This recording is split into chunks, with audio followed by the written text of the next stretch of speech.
जय हिंद साथियों, welcome to self study classes Vishwamit Jain YouTube channel में आप सभी का स्वागत है। दोस्तों, पर्यावरण से संबंधित हमारी जो निरंतर टेस्ट सीरीज चलती है शाम को 6:30 बजे, उसी में आज का वीडियो बहुत ही महत्वपूर्ण है। हमारी वन लाइनर टेस्ट सीरीज चल रही है ना।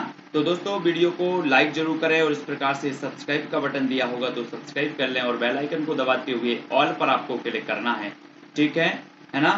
और आपको जो है फटाफट से उत्तर बताना है। वन लाइनर प्रकार के प्रश्न होंगे। Self study classes Vishwamit Jain YouTube channel नीचे दिख रहा होगा, इस पर क्लिक करेंगे आप तो पूरी का पूरा चैनल खुलेगा और प्लेलिस्ट में जाकर के आप पूरे वीडियो का लाभ उठा सकते हैं।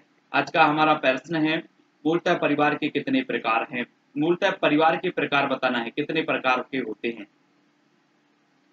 तब आपको फटाक से उत्तर बताना है और उत्तर आपका हो जाएगा 2 प्रकार के होते हैं। मूलतः आकार के आधार पर अगर बात होती है तो परिवार के 2 प्रकार के होते हैं। एक तो होता है संयुक्त परिवार और एक होता है एकल परिवार, है ना।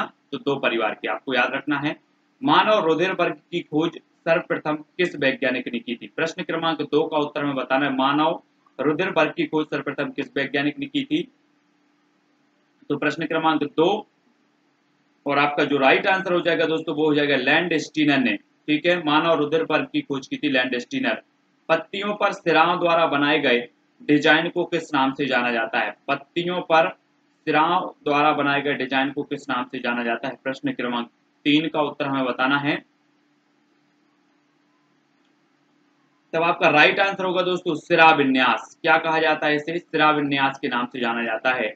अगला क्वेश्चन देखो, एनवायरोनेर शब्द किस भाषा से लिया गया है। सभी को बताना है एनवायरोनेर शब्द जो है वो किस भाषा से लिया गया है। प्रश्न क्रमांक 4। तब आपका बिल्कुल सही आंसर होगा फ्रेंच। किस भाषा से लिया गया है, फ्रेंच भाषा से लिया गया है, ठीक है। अगला है दोस्तों आपका चिपको आंदोलन की शुरुआत कब हुई। प्रश्न क्रमांक 5, चिपको आंदोलन की शुरुआत कब हुई। तब आपका बिल्कुल सही आंसर होगा 1973 में। कब हुई, 1973 में चिपको आंदोलन की शुरुआत हुई। किस वर्ष एजेंडा 21 शुरू किया गया। प्रश्न क्रमांक 6 का उत्तर हमें बताना है, किस वर्ष एजेंडा 21 शुरू किया गया। जब आपका बिल्कुल सही आंसर होगा 1992 में। कब किया गया, 1992 में एजेंडा 21 शुरू किया गया। नेक्स्ट है ताप मृदा प्रकाश पर्यावरण के किस घटक के अंतर्गत आते हैं। ताप मृदा प्रकाश पर्यावरण के किस घटक के अंतर्गत आते हैं। प्रश्न क्रमांक 7 का उत्तर आपने पढ़े होंगे, पर्यावरण के प्राकृतिक घटक होते हैं, कृत्रिम घटक होते हैं, है ना। तो प्राकृतिक में भी भौतिक होते हैं कुछ, तो आपको बताना है। तब आपका राइट आंसर क्या हो जाएगा, भौतिक घटक के अंतर्गत आते हैं। ताप मृदा प्रकाश पर्यावरण के किस घटक के अंतर्गत आते हैं, भौतिक, ठीक है। अगला देखो, कंगारू के बच्चे को क्या कहा जाता है। प्रश्न क्रमांक 8 का उत्तर बताना है आपको। कंगारू के बच्चे को क्या कहा जाता है। तब आपका बिल्कुल सही आंसर क्या होगा, जोई। क्या कहा जाता है, कंगारू के बच्चे को कहा जाता है जोई, ठीक है, याद रख लेना जोई। अगला क्वेश्चन है, प्रकाश संश्लेषण क्रिया में पादपों के द्वारा वातावरण से कौन सी गैस अवशोषित की जाती है।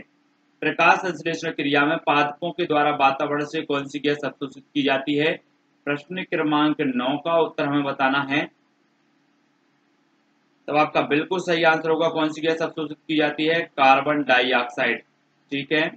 अगला क्वेश्चन है, पर्यावरण का अध्ययन जीव विज्ञान की किस शाखा में किया जाता है। पर्यावरण का अध्ययन जीव विज्ञान की किस शाखा में किया जाता है। प्रश्न क्रमांक 10। तब आपका बिल्कुल सही क्या होगा, पारिस्थितिकी। पर्यावरण का अध्ययन जीव विज्ञान की किस शाखा में किया जाता है, तो पारिस्थितिकी में किया जाता है, ठीक है। अगला क्वेश्चन है, चिपको बुमेन के नाम से किसे जाना जाता है। प्रश्न क्रमांक 11। चिपको बुमेन के नाम से किसे जाना जाता है। तब आपका राइट आंसर क्या होगा, चिपको बुमेन के नाम से जाना जाता है गौरा देवी को। किससे जाना जाता है, गौरा देवी, याद रख लेना है आपको। चिपको बुमेन के नाम से जाना जाता है गौरा देवी को। चिपको आंदोलन का मुख्य उद्देश्य क्या था। प्रश्न क्रमांक 12 का उत्तर, चिपको आंदोलन का मुख्य उद्देश्य बताना है हमें क्या था। तब आपका राइट आंसर होगा वनों में पेड़ों की कटाई को रोकना, ठीक है। प्रश्न क्रमांक 12 का उत्तर। अगला क्वेश्चन है दोस्तों, चेचक रेबीज पोलियो रोग किसके द्वारा फैलते हैं। प्रश्न क्रमांक 13 का उत्तर हमें बताना है, चेचक रेबीज पोलियो रोग जो है वो किसके द्वारा फैलते हैं। तब 13 का आपका बिल्कुल आंसर हो जाएगा विषाणु के द्वारा। ठीक है, विषाणु के द्वारा फैलते हैं। चेचक, रेबीज, पोलियो ये विषाणु के द्वारा फैलते हैं। पौधे नाइट्रोजन का उपयोग किस रूप में करते हैं? प्रश्न क्रमांक 14 का उत्तर हमें बताना है। पौधे नाइट्रोजन का उपयोग किस रूप में करते हैं? तो राइट आंसर क्या होगा? नाइट्रेट। किस रूप में करते हैं? नाइट्रेट के रूप में। पौधे जो है नाइट्रोजन का उपयोग करते हैं नाइट्रेट के रूप में। ठीक है, अगला है रेडियोधर्मी प्रदूषण को अन्य किस नाम से भी जाना जाता है? रेडियोधर्मी प्रदूषण को अन्य किस नाम से जाना जाता है? प्रश्न क्रमांक 15। तब आपका बिल्कुल सही आंसर क्या होगा? नाभिकीय प्रदूषण। किस नाम से जाना जाता है? नाभिकीय प्रदूषण के नाम से। रेडियोधर्मी प्रदूषण को अन्य किस नाम से जाना जाता है? तो नाभिकीय प्रदूषण। ठीक है, अगला है रेडियोधर्मी पदार्थों से कौन सी विकिरण उत्सर्जित होती है? प्रश्न क्रमांक 16। रेडियोधर्मी पदार्थों से कौन सी विकिरण उत्सर्जित होती है? तब आपका बिल्कुल सही आंसर होगा अल्फा बीटा गामा विकिरण। ठीक है, रेडियोधर्मी पदार्थों से कौन सी विकिरण उत्सर्जित होती है? अल्फा बीटा गामा विकिरण उत्सर्जित होती है। नेक्स्ट है मनुष्य एक सामाजिक प्राणी है, कथन किसका है? प्रश्न क्रमांक 17। मनुष्य एक सामाजिक प्राणी है, यह कथन किसका है? तब आपका बिल्कुल सही आंसर क्या होगा? अरस्तु का। ठीक है, अरस्तु आपका सही हो जाएगा। अगला क्वेश्चन है विश्व पर्यटन दिवस कब मनाया जाता है? विश्व पर्यटन दिवस प्रश्न क्रमांक 18 का उत्तर बताना है। कब मनाया जाता है? तो राइट आंसर होगा 27 सितंबर। 27 सितंबर को विश्व पर्यटन दिवस मनाया जाता है। ठीक है, 18 का उत्तर। नेक्स्ट है खास श्रृंखला में प्रथम है, तो खास श्रृंखला में प्रथम कौन है? जल्दी से बताएं, आपने खास श्रृंखला पढ़ा है तो खास श्रृंखला में प्रथम कौन होते हैं? तो आपको राइट आंसर बताना है प्रश्न क्रमांक 19 का। तब आपका बिल्कुल सही आंसर होगा कौन होते हैं? पौधे। ठीक है, खास श्रृंखला में प्रथम होते हैं पौधे। अगला क्वेश्चन है अनवीकरणीय संसाधनों के 3 उदाहरण बताइए। आपको पता है आपने नवीकरणीय संसाधन भी पढ़े हैं और अनवीकरणीय संसाधन भी पढ़े हैं। जिससे भी पढ़ रहे हैं तो फटाफट कमेंट में लिखें अनवीकरणीय संसाधनों के उदाहरण बताना है, 3 उदाहरण। तो प्रश्न क्रमांक 20 का आपका बिल्कुल सही आंसर होगा कोयला, पेट्रोल, प्राकृतिक गैस। ये अनवीकरणीय संसाधनों के उदाहरण होते हैं। ठीक है, अगला क्वेश्चन है वसा का जल अपघटन किस एंजाइम द्वारा छोटी आंत में होता है? वसा का जल अपघटन किस एंजाइम द्वारा छोटी आंत में होता है? प्रश्न क्रमांक 21। तब आपका बिल्कुल सही आंसर क्या होगा? Lipase enzyme. लाइपेज एंजाइम आपका सही होगा। ठीक है, नेक्स्ट है भूमंडलीय ताप वृद्धि को क्या कहा जाता है? प्रश्न क्रमांक 22 का उत्तर। भूमंडलीय ताप वृद्धि को क्या कहा जाता है? तो राइट क्या होगा? Global warming. भूमंडलीय ताप वृद्धि को कहा जाता है global warming. Green house gas कौन कौन सी है? ग्रीन हाउस गैस कौन कौन सी हैं? आप कोई 3 प्रकार की ग्रीन हाउस गैसों के नाम बताएं जल्दी से।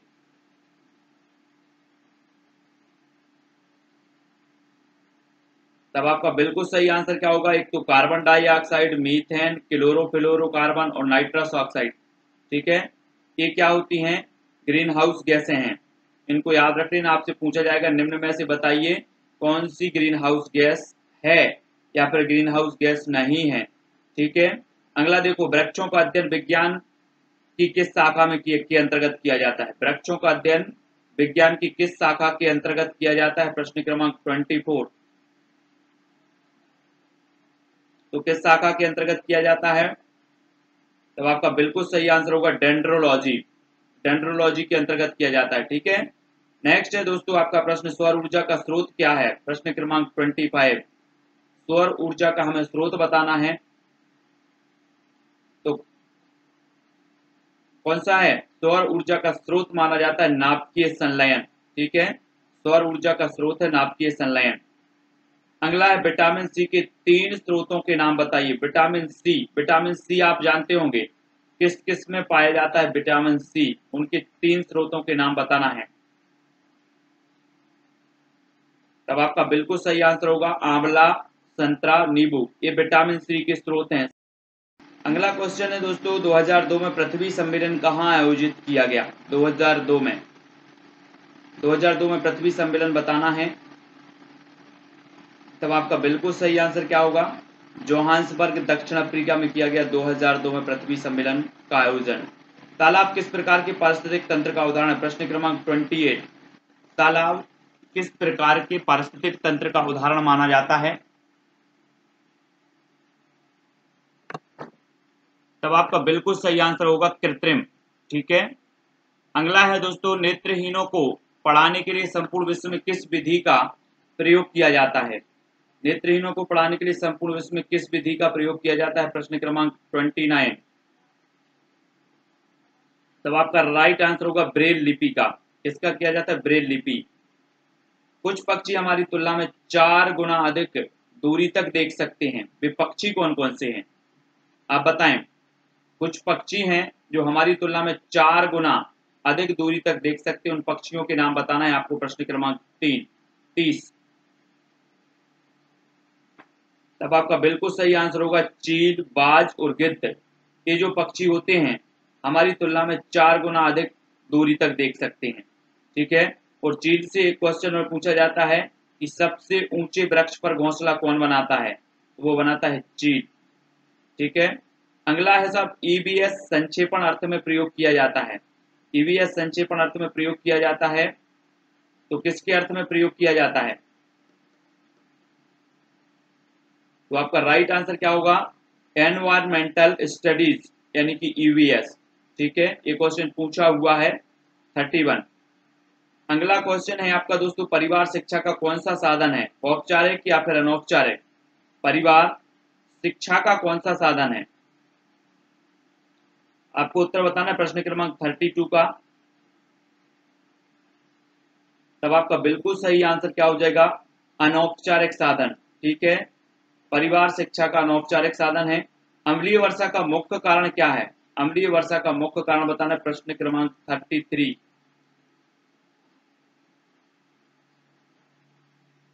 तब आपका बिल्कुल सही आंसर होगा सल्फर डाइऑक्साइड और नाइट्रस ऑक्साइड। ठीक है। ये अम्लीय वर्षा के मुख्य कारण माने जाते हैं। अगला क्वेश्चन है, विश्व प्रवासी पक्षी दिवस कब मनाया जाता है? विश्व प्रवासी पक्षी दिवस कब मनाया जाता है? प्रश्न क्रमांक 34। तब आपका बिल्कुल सही आंसर क्या होगा? 8 मई। 8 मई को विश्व प्रवासी पक्षी दिवस मनाया जाता है। ठीक है। 34 का आंसर। नेक्स्ट है, डीपीटी का टीका किस रोग के बचाव के लिए किया जाता है? डीपीटी का टीका किस रोग के बचाव के लिए किया जाता है? प्रश्न क्रमांक 35। तो आपका राइट आंसर होगा डिप्थीरिया रोग के बचाव के लिए डीपीटी का टीका दिया जाता है ना, तो डिप्थीरिया। अगला क्वेश्चन है दोस्तों, एनीमिया रोग किस तत्व की कमी से होता है? एनीमिया रोग किस तत्व की कमी से होता है? प्रश्न क्रमांक 36। तब आपका बिल्कुल सही आंसर होगा लोहे की कमी से। ठीक है। लोहे तत्व की कमी से एनीमिया रोग होता है। विश्व एड्स दिवस कब मनाया जाता है? प्रश्न क्रमांक 37। विश्व एड्स दिवस कब मनाया जाता है? तो राइट आंसर क्या होगा? 1 दिसंबर को। ठीक है। 1 दिसंबर को मनाया जाता है विश्व एड्स दिवस। वायुमंडल की ऊपरी परत को क्या कहते हैं? वायुमंडल की ऊपरी परत को बताना है। आपने वायुमंडल की 5 परतों को पढ़ा होगा। सबसे ऊपरी जो परत है उसे क्या कहा जाता है? तब आपका राइट आंसर होगा बहिर्मंडल। ठीक है। ऊपरी परत को कहा जाता है बहिर्मंडल। अगला है, वायुमंडल की सबसे निचली परत को क्या कहा जाता है? प्रश्न क्रमांक 39 का उत्तर हमें बताना है। तो राइट आंसर क्या होगा? तो वायुमंडल की 5 परतें हैं और 5 परतों में हमने देखा कि ऊपरी परत जो है वो बहिर्मंडल कहलाती है। सबसे निचली परत आपको बताना है जहां पर मौसम संबंधी घटनाएं भी होती हैं, तो वो परत कौन सी है? वो कहलाती है दोस्तों क्षोभ मंडल। ठीक है। ये वायुमंडल की सबसे निचली परत मानी जाती है। अगला क्वेश्चन है, वन्य जीव संरक्षण अधिनियम कब लागू हुआ? प्रश्न क्रमांक 40 का आंसर बताना है आपको। वन्य जीव संरक्षण अधिनियम कब लागू हुआ? जल्दी से कमेंट में लिखें। प्रश्न हो जाएगा दोस्तों, आपका उत्तर होगा 1972 में। ठीक है। वन्य जीव संरक्षण अधिनियम लागू हुआ 1972। अगला क्वेश्चन है केंद्रीय पर्यावरण इंजीनियरिंग अनुसंधान संस्थान कहाँ स्थित है? तो आपको बताना है केंद्रीय पर्यावरण इंजीनियरिंग अनुसंधान संस्थान कहां पर है? नीरी। जल्दी से बताएं। तो आपका बिल्कुल सही आंसर क्या होगा? नागपुर, महाराष्ट्र में। ठीक है, पर्यावरण अनुसंधान संस्थान भी कहां पर है? नागपुर में है। और केंद्रीय पर्यावरण इंजीनियरिंग अनुसंधान संस्थान भी नागपुर, महाराष्ट्र में है। अगला है मलेरिया का परजीवी है, तो मलेरिया का परजीवी कौन सा है? प्रश्न क्रमांक 42। तब आपका बिल्कुल सही आंसर होगा प्लाज्मोडियम। प्लाज्मोडियम जो होता है वो मलेरिया का परजीवी माना जाता है। ठीक है, 42 का आंसर। अगला है भारत में राष्ट्रीय खाद्य सुरक्षा योजना कब लागू हुई? भारत में राष्ट्रीय खाद्य सुरक्षा योजना कब लागू हुई? प्रश्न क्रमांक 43। तब आपका बिल्कुल सही आंसर होगा 20 अगस्त 2013 को। ठीक है, 20 अगस्त 2013 को भारत में राष्ट्रीय खाद्य सुरक्षा योजना लागू की गई। अगला है दोस्तों आपका क्वेश्चन पर्यावरण से संबंधित पारिस्थितिक विकास बाल योजना किस वर्ष अपनाई गई? तो पर्यावरण से संबंधित पारिस्थितिक विकास बाल योजना किस वर्ष अपनाई गई? 44 का आंसर। तो उत्तर हो जाएगा दोस्तों 1980 में। कब अपनाई गई? 1980। ठीक है, सिंघाड़ा किस प्रकार की जड़ का उदाहरण है? आपने सिंघाड़ा देखा होगा, तो ये किस प्रकार की जड़ का उदाहरण माना जाता है सिंघाड़ा? प्रश्न क्रमांक 45 का उत्तर। और आपका बिल्कुल सही आंसर क्या होगा? स्वांगी कारक। क्या है? ये जो सिंघाड़ी की जड़ है ना, ये स्वांगी कारक जड़ का उदाहरण माना जाता है सिंघाड़ा। 45 का उत्तर। तो दोस्तों इसी प्रकार से हमारे 45 जो प्रश्न है यहाँ पर खत्म होते हैं। सभी लोग वीडियो को लाइक जरूर करेंगे। इंस्टाग्राम से जुड़ने के लिए आप हमें फॉलो कर सकते हैं, Sumit Jain self study classes आप सर्च कर सकते हैं। ठीक है, और फेसबुक से जुड़ने के लिए सर्च कर सकते हैं सुमित जैन। ट्विटर से जुड़ने के लिए आप सर्च कर सकते हैं सुमित जैन। ठीक है, और टेलीग्राम ग्रुप से जुड़ने के लिए आप सर्च कर सकते हैं IAS स्टडी ट्रैक। और यूट्यूब चैनल तो सेल्फ स्टडी क्लासेस है। और व्हाट्सएप नंबर ये दिया है, तो व्हाट्सएप से भी आप हमसे जुड़ सकते हैं। कोई भी अगर कहीं भी आपको डाउट लगता है वीडियो में या किसी भी प्रकार से, तो आप व्हाट्सएप में भी मैसेज छोड़ सकते हैं, फेसबुक, इंस्टाग्राम, कहीं से भी आप जो है पूछ सकते हैं। तो वीडियो को लाइक जरूर करें, और वीडियो को लाइक करके चैनल को सब्सक्राइब कर लें। अपने व्हाट्सएप और फेसबुक ग्रुप में अपने मित्रों तक शेयर जरूर करना है दोस्तों। इसी प्रकार से आपकी निरंतर जो है तैयारी चल रही है CTT एग्जाम की, रीट एग्जाम की, या फिर MP टेट ग्रेड 3 एग्जाम की। तो दोस्तों वीडियो को लाइक करके शेयर करें। आज के वीडियो के लिए बस इतना ही। जय हिंद।